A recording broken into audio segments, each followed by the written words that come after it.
それではお二人、改めて、ご紹介をさせていただきます。皆様の方の左側の方ですね、原博さんです。もう改めてご紹介するまでもないと思いますが、今回展覧会16人の作家の中のお一人として、ご出品をいただいております。それで、向かって右側ですね、西澤隆英さん。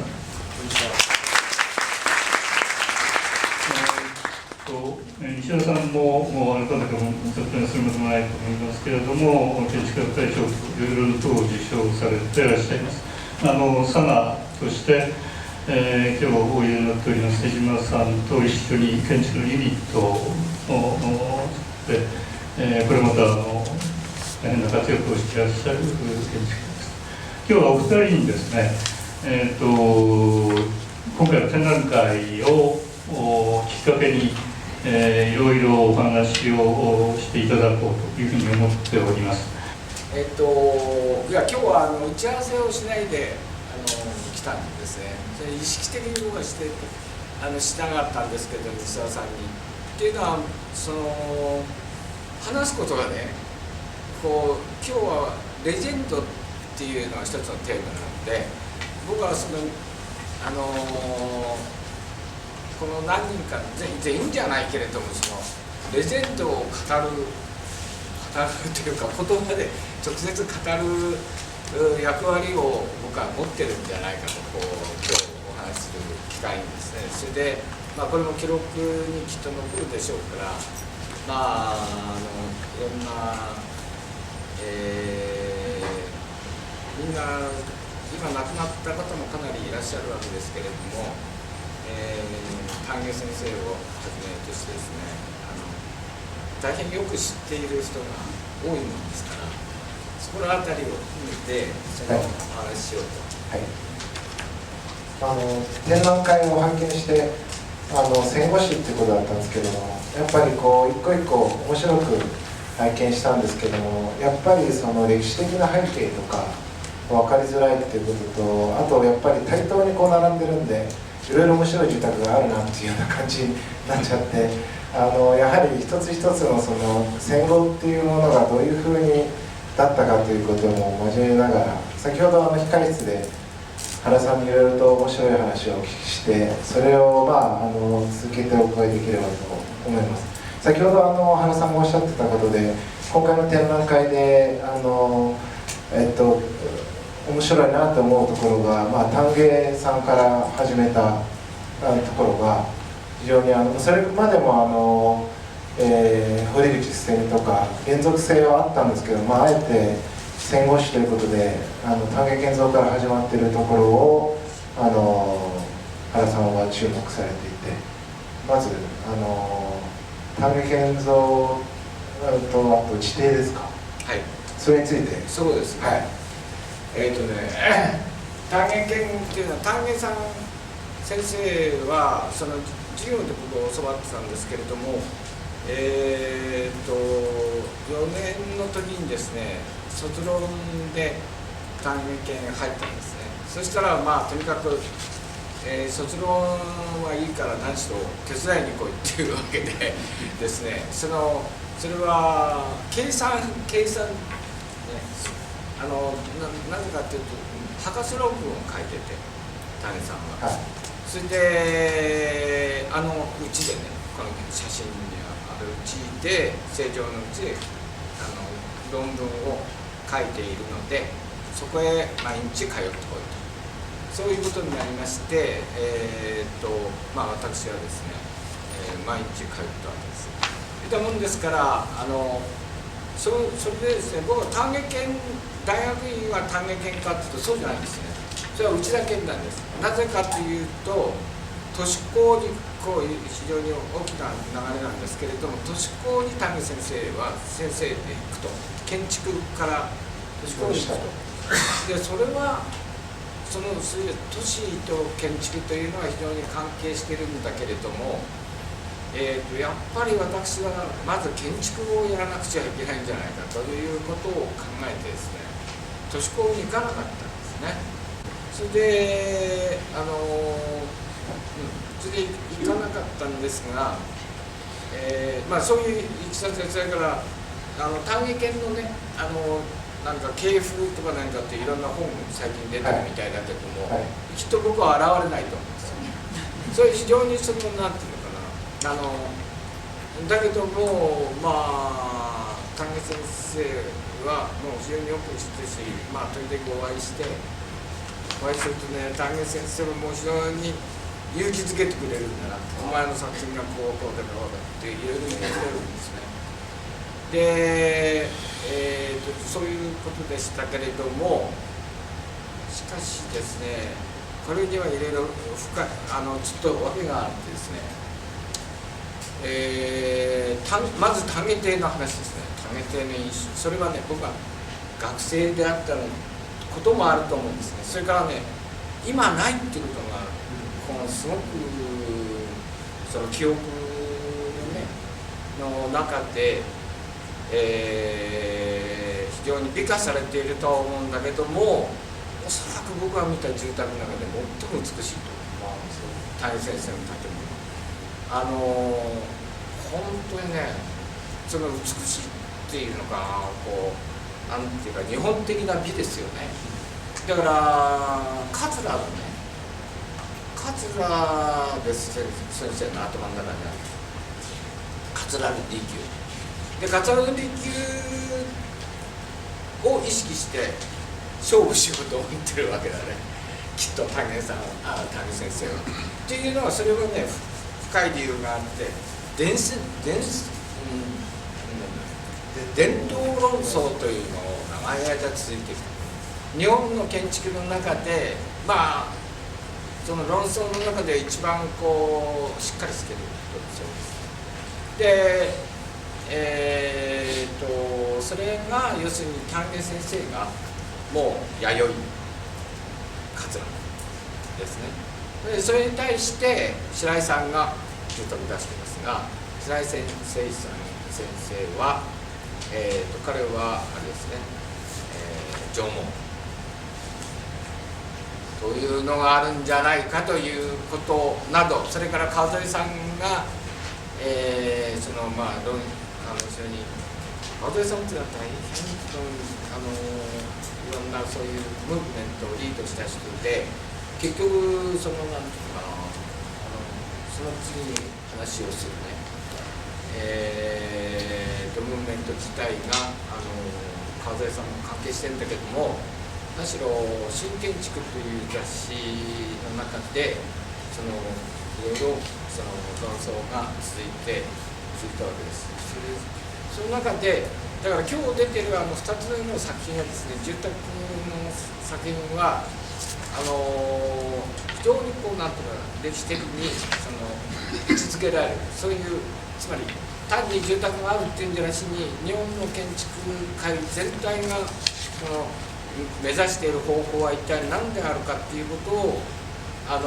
論争している。それが伝統論争、日本のつまり日本、それちょっと一言で説明すると、ヨーロッパから輸入して作っていた近代建築というものの中で、日本的なるものっていうのはどうやったらその道を見出すことができるか。これは要するに戦後の課題であったわけですね。メキシコが非常にこうなんていうかユニークなね、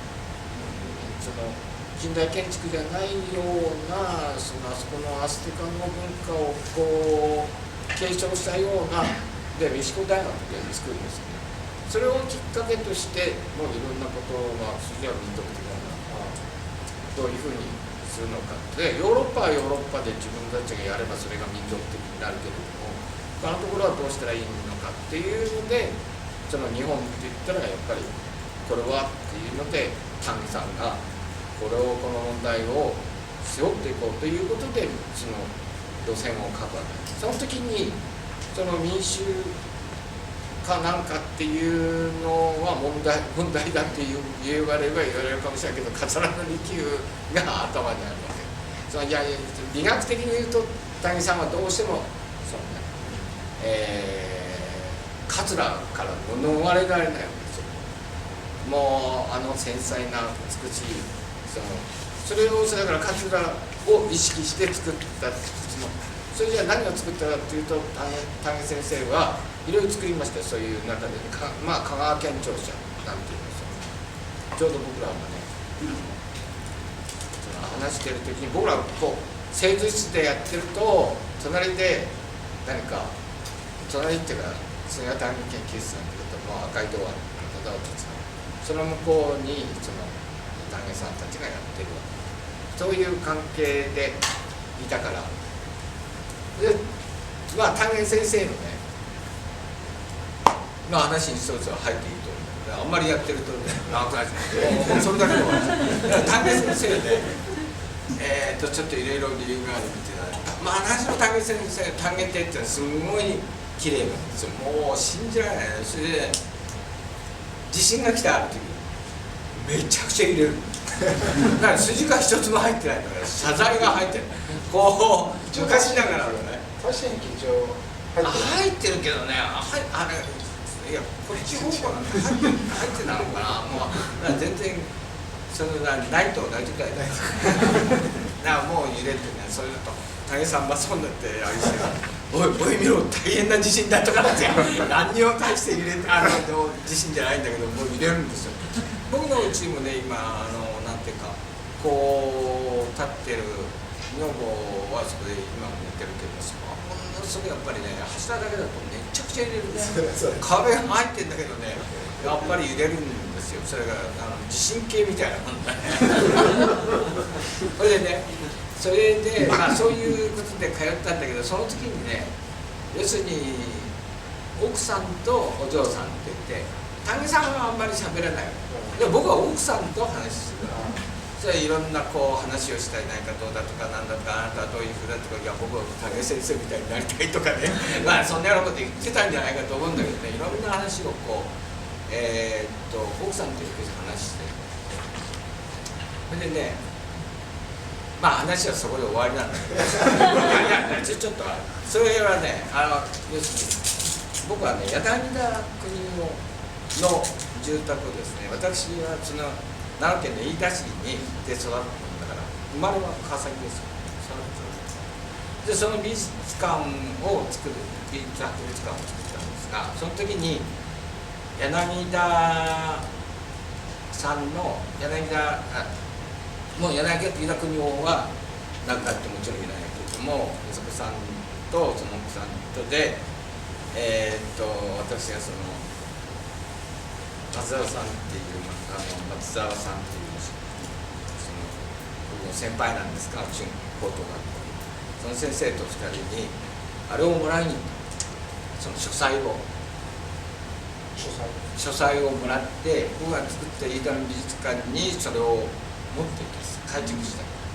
改築じゃない移築したあれをもらいに行ったんですよ。そうしてねそうしてうちにその奥さんっていうのは大変きつい奥さんでだけどまあ結果的にはその僕らはいただけたんですけどもその貴重なそしてねこの前が丹下さんのうちだったんだよって言うんだよ。僕は全然知らなくてそれでそこへいや毎日通ってきたんですよ。そしたらそれで土屋さんの奥さんがね土屋さんのお父さんがその土屋さんと奥さん前の奥さんと前の奥さんものすごく丹下さんのあれしてそれで丹下さんの家を作ってすごい家を作ってそれで丹下さんが何かあれして他の人が好きになって結婚したそれで土屋さんのお父さんっていうのはものすごく怒って全部壊しちゃう。すごい早く壊れました。そうなんです。それでと思って僕驚いてねそういう話があったのでこれは話しとかいけないなと思って今日来ましたいやそうですそれはねそうですねだから、それで僕はねそのその後の種さんとあんまりそのなんていうかこうそれじゃまあ研究室も違ったところもありますけどね。そのなんとなくその前の体制体制にこうあまりにもこうあれだもんだからもうなんとなくね、そうそれあんまりその先ほどお話でもう片方の白井誠一ですけど、最初就職するとしたらば白井さんのところにしようと思ったっていうのをお聞きしてそれはね要するに今の話でね僕が少し関係してるね要するに待てよその内田先生は一般公共をやっていらっしゃる人エレメント論ってやっていらっしゃるんだけどまあどうしようかなと思ってまあ建築を何しろやらなくちゃいけないんじゃないかと思ったから、ね、建築を建てるっていうことで時々ねディテールとか何かっていうとどうも白井誠一さんのディテールがいいんじゃないかと僕には思えたんですね、それでディテールなんかをこうトレースしたりなんかするっつってもみんな白井さんのことをやっている、それでその後それでまあ結局大学院に行ってからあれしなかったんだけどやっぱり担任先生じゃなければあれかなっていうその僕はなんていうか短い期間の感じとしてはね内田健にしても池部さんにしてもすごい工業的でこうモダニズムだし、その中で白井さんっていうのは全然違う、それから違うことを言ってたわけですよ僕は。だからそのなんていうかなんていうか芸術的な芸術的なってことはないけどそういう色彩の建築っていうものを結局は作るんじゃないかって自分が作るんじゃないかというふうには思ってましたね芸術としてね。それはいろいろなんていうかな今日の話の中で一方でちょっと隠れているその近代の集合住宅の集合をどうやって作るかっていうのをちゃんと答えている作品っていうのは要するに黒川さんの作品しかないけれども、その問題が大きな問題ってありましてで、それはなんとなく我々が力不足であったしなんとなく日本の公共のその住宅っていう公共集合住宅日本公団をはじめとする集合住宅みんなコミットしたいと思ってたんだけども結局コミットさせてもらえなかったっていうのをその先生たちがいっぱいいる僕の先生たちはみんなそう内田先生とか池部先生とかそういう面があってこれがこうなんていうかな日本のこう戦後の住宅のまあ良かったんだけれども一面で、多様性に欠けると極めて欠けるっていう結果はそこだと思います。特に昭和の公団住宅があちこちで建てましたけどみんな要するにこの複製配列というか、軍ってことに対してとにかく量産するっていうだけで答えていて、集まることの現象そのものを扱うっていう状態にはなってなかった。で、あなた最近作ってたね。先ほどの話をお聞きして内田さんとか池部さんがいろんな委員会30もの委員会に全部出てすごくいろいろと参加してどうやってコミュニティを作るかとかどういうふうに集合住宅を作るかということに対してリーダーシップを発揮したしいろんな提供もしたんだけども結局それが建築家が実現するチャンスとしては全く結実しなくて、集合住宅の成果としては、黒川記者の中銀のはあるんですけど、ああいう特殊な例を除いてはほとんどなかったということをおっしゃってだからそれを要するにそれは本当にみんなが痛かったんですね僕の先生それでまた僕らの先生たちの世代ってねやっぱり自分で「おいやらせろ」とかね「俺にやらせろ」なんて言わない世代だったな。もう絶対そこいくら思ってても営業っていう概念がそうだ、もうおよそそういうその宣伝すると事故のことをねするっていうそういうことには嫌悪感を感じる人たちだから世代の人たちだからそれはもうすごい忙しい毎日もなんていうのかな本当に忙しい。まあそれで日本の近代化にものすごく貢献したわけですね。だから今使っている一番代表的なアルミニウムサッシとかそれから軽量のエールシートそれからキッチンとかもうそういうね厨房とかないかったそれで大体2つこうあと建設庁系を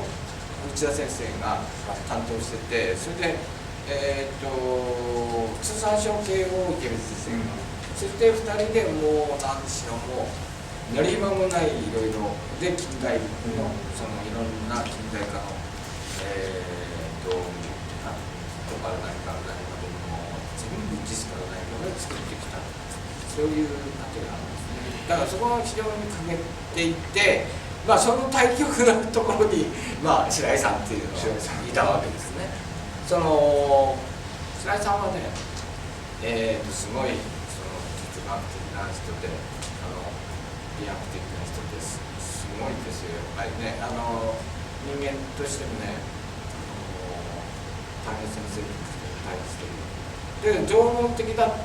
先ほどの伝統で要するに丹下さんが弥生だっていうその弥生っていうのはどういうことかっていうとあれですよね非常に何か貴族的な貴族の家ですからねカツラねだから貴族的なだから貴族の美しさそれからまあそうですね、平安京みたいなもう元をたどるとねそういうの見出しじゃあ大衆的だって言った縄文的だって言ったその白井さんが魅惑的ないかっていうと全然そうじゃなくて2人揃って一緒にねなんていうか賛美派だと思うんですよ。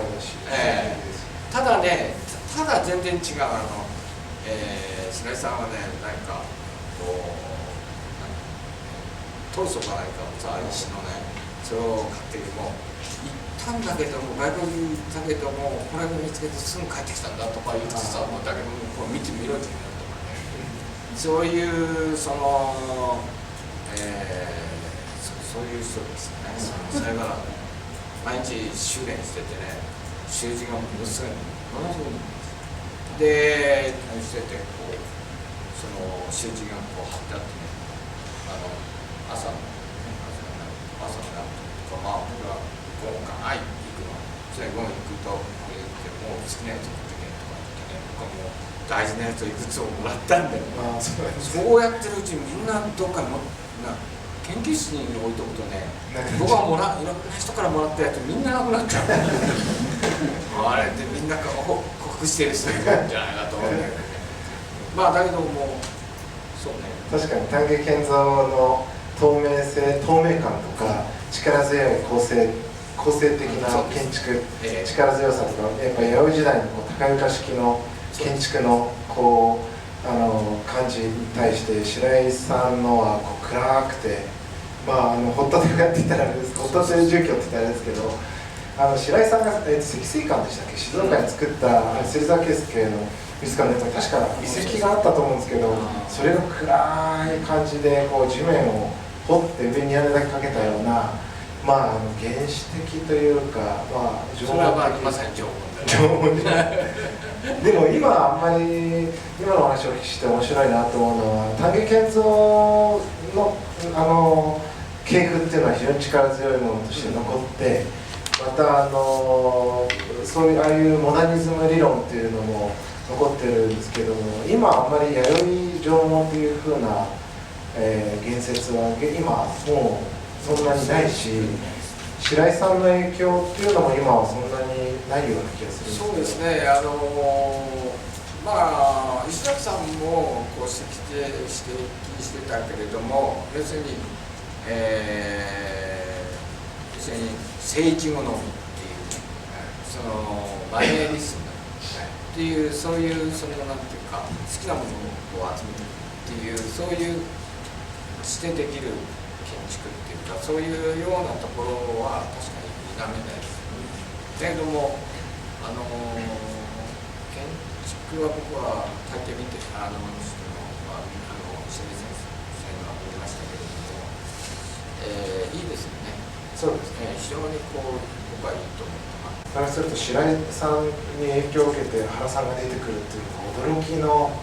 言われるまで全然気づかなかったっていう。いやいや、僕はそれだからそのなんていうかな、白井さんの美学そのものがどうかって言われたら僕はそうじゃないと思うんですけど、だけど何かね、トレーニングとか修練とかね、それからものの思考とか、そういうあの人はもともと哲学科の出身じゃないですか。ベルリン大学ね、どっかのベルリン大学。それからそういうアプローチっていうか、そういうものには非常に共通したものがある。建築だけじゃなくて、もうちょっと全人類学的なっていうか文化全般の中でのっていうことかな。もう一つ印象深い、さっきお話をお聞きして印象深いと思ったのは、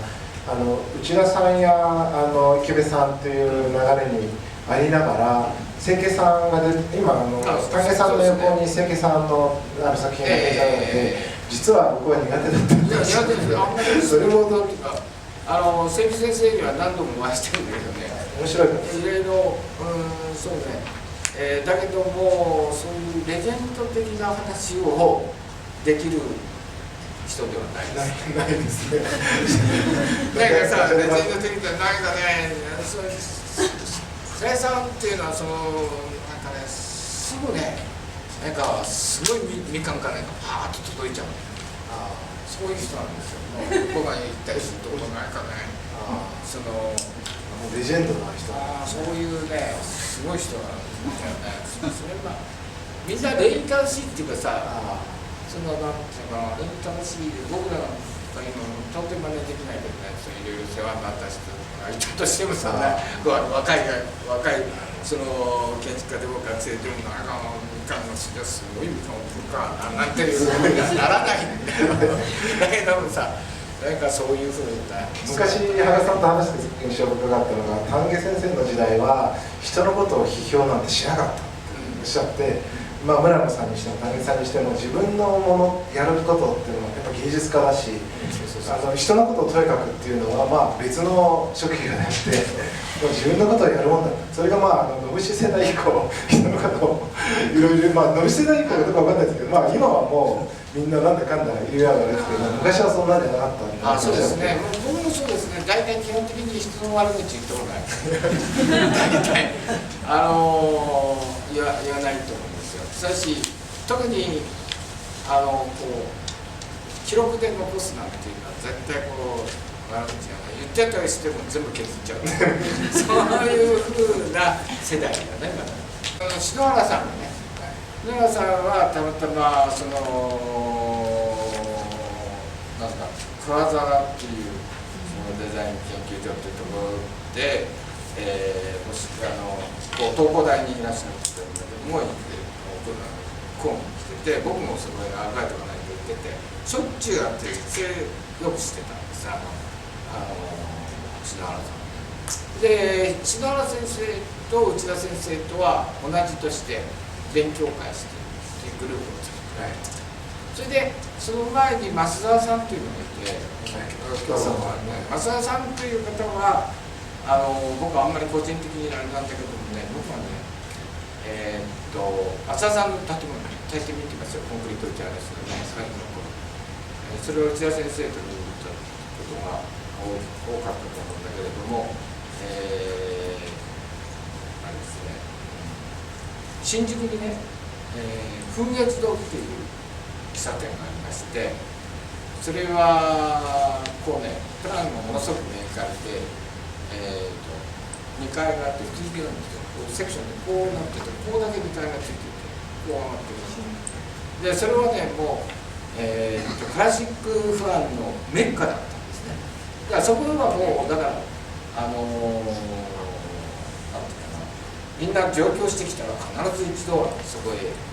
クラシックファンなら走れるようなしてで特に、10時開店かなだったかな10時が開店だから何時かまで行くとですね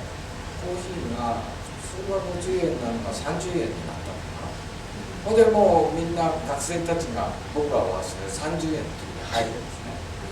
それでいっぱいになっちゃうんですがその音楽基地がみんなそこが集まってるわけですねクラシックの。その建物が増田さんの建物です。そんなにいいね。ものすごい。清家さんはだからね、清家さんの建物っていうのはどこ行ったのかなって言っても九州のにこの前僕九州に行った時に何大学だったんですかね。大学がありましてそこに清家さんがいくつか行動とか実験とかを作ってるんですけど素晴らしい建物で。それは見に行ってますねかなり。でもあんまり覚えてらっしゃる。いやそう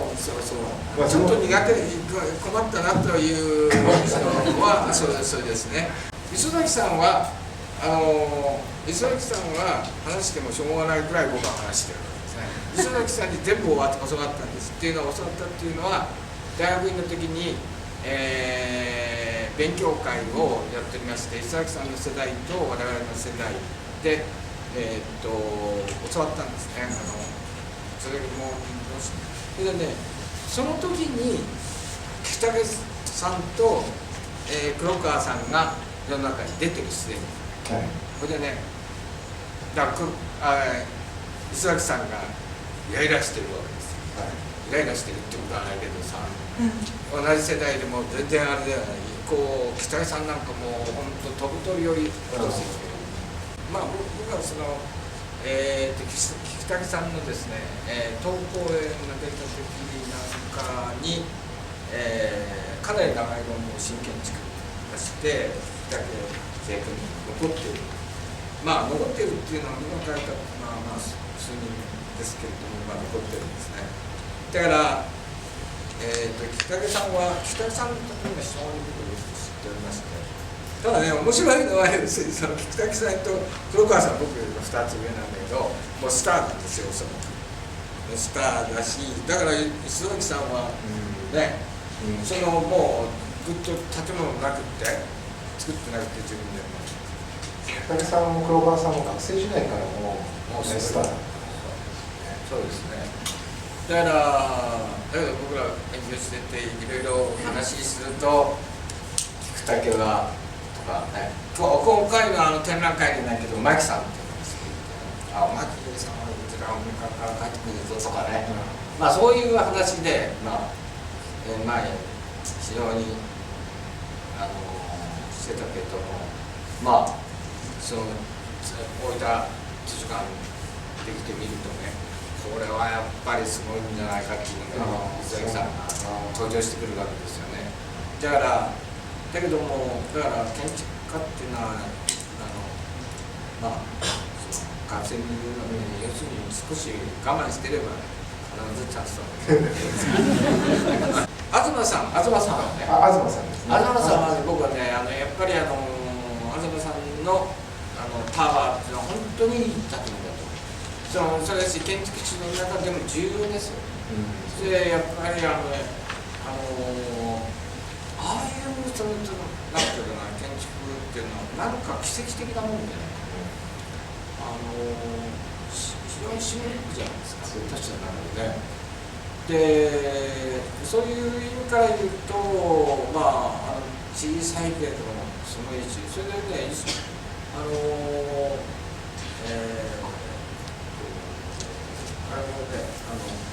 黒川さんのタワーをねこの間僕は